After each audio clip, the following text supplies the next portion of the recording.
துரத்திட்டு வந்து இவன் ஒரு மரத்துல ஏற நின்னுக்கிடுதான். அப்போன்னு பார்த்து ஒரு ஓனாய் இவன் காலை கடிக்க ஆரம்பிச்சிருது. உடனே அவன் கையில இருந்த ஒரு கம்பி வச்சு அதை குத்திட்டு இவன் மரத்து மேல ஏறி உட்காந்துக்கிட்டுதான். அந்த ஓனாய் எதுவுமே அங்கேருந்து போவே இல்லை. நைட்டு ஃபுல்லாவே அந்த மரத்துல தான் இருக்கிறான். அவன் காலையில எந்திக்கல அந்த எல்லா ஓனாயுமே அங்கே விட்டு போயிருது. ஆனா அந்த அடிபட்ட ஓனாய் மட்டும் எந்திக்க முடியாம இருக்குது. அதை பார்த்து பயந்து போன இவன் இவனை பாதுகாக்கக்காக ஒரு ஆயுதம் மாதிரி ரெடி பண்றான்.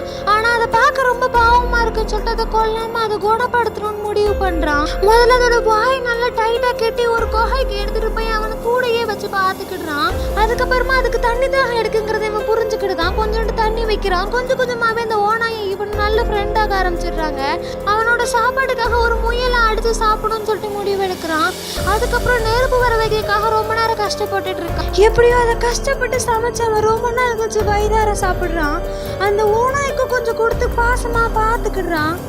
இந்த காட்டுக்குள்ள அவனுக்கு ஒரு நல்ல கம்பெனியனாவே இது அமைஞ்சிருது.